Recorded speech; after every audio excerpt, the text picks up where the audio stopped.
With ಚೇರಲ್ಲಿ Sarvangasana ಮಾಡ್ತಿರೋದು. ಮುಂಚೆ first step second step ಎಲ್ಲ ನೋಡಿದ್ದೀರ ವೇರಿಯೇಷನ್ಸು. ಇವಾಗ ತರ್ಡ್ ಸ್ಟೆಪ್ಪು ಮಾಡ್ತಾರೆ. ಫಸ್ಟು ಮತ್ತು ಸೆಕೆಂಡು ತರ್ಡ್ ವೇರಿಯೇಷನ್ಸ್ ಶುರು ಮಾಡಿ ಮೀನಾ, ಸುಮತಿ, ಗಂಗಾಧರ್ ಮಾಡ್ತಾರೆ. ಈಗ ಕಾಲುಗಳು ನಿಧಾನ ಮೇಲಕ್ಕೆ ತಗೊಳ್ಳಿ.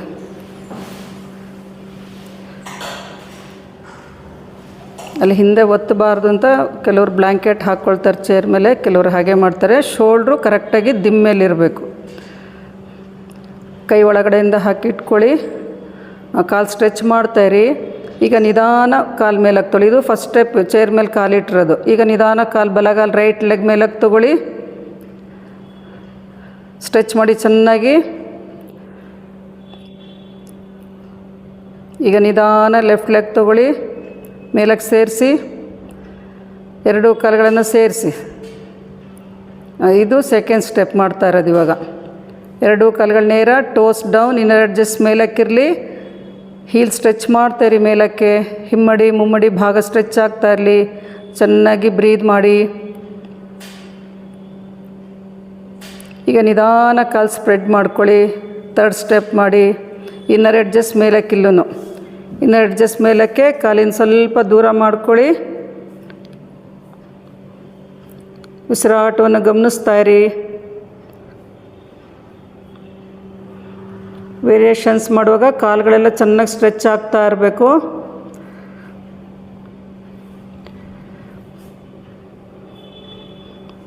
ಇದು ಲೇಡೀಸ್ಗೆ ತುಂಬ ಯೂಸ್ಫುಲ್. ಇದು ವೈಟ್ ಡಿಸ್ಚಾರ್ಜ್ ಆಗ್ತಾಯಿದ್ರೆ ಮತ್ತು ತುಂಬ ಹೆವಿ ಬ್ಲೀಡಿಂಗ್ ಆಗ್ತಾಯಿದ್ರೆ ಇದನ್ನೆಲ್ಲ ಅಭ್ಯಾಸ ಮಾಡ್ತಾಯಿದ್ರೆ ಅದೆಲ್ಲ ಕಡಿಮೆ ಆಗುತ್ತೆ.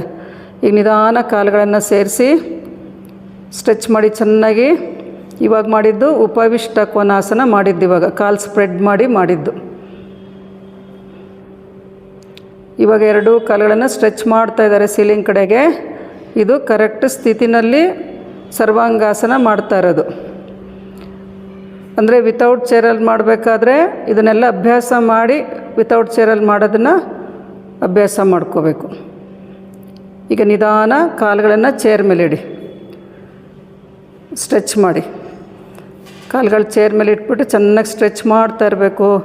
ಉಸಿರಾಟವನ್ನು ಗಮನಿಸ್ತಾ ಇರಿ. ಇನ್ನರ್ ಥೈಸ್, ಕಾಫ್ ಮಸಲ್ಸ್ ಮತ್ತು ಫ್ರಂಟಲ್ ಥೈಸು ಸ್ಟ್ರೆಚ್ ಆಗ್ತಾ ಇರುತ್ತೆ. ಲೋವರ್ ಅಬ್ಡಮನ್ ಭಾಗನೂ ಸ್ಟ್ರೆಚ್ ಆಗ್ತಾ ಇರುತ್ತೆ. ನಿಧಾನ ಫ್ರಂಟ್ ರಾಡ್ ಹಿಡ್ಕೊಳ್ಳಿ. ನಿಧಾನ ವಾಪಸ್ ಬನ್ನಿ. ರಿಲ್ಯಾಕ್ಸ್ ಮಾಡಿ. ಕಾಲುಗಳನ್ನು ಚೇರ್ ಮೇಲೆ ಇಟ್ಬಿಟ್ಟು ರಿಲ್ಯಾಕ್ಸ್ ಮಾಡ್ಕೊಳ್ಳಿ. ಇದೇ ರೀತಿ ಸ್ವಲ್ಪ ಹೊತ್ತು ಶವಾಸನ ಮಾಡಬೇಕು. ನಂತರ ಆಮೇಲೆ ಮೇಲಕ್ಕೆ ಬರಬೇಕು. ಈಗ ಸ್ವಲ್ಪ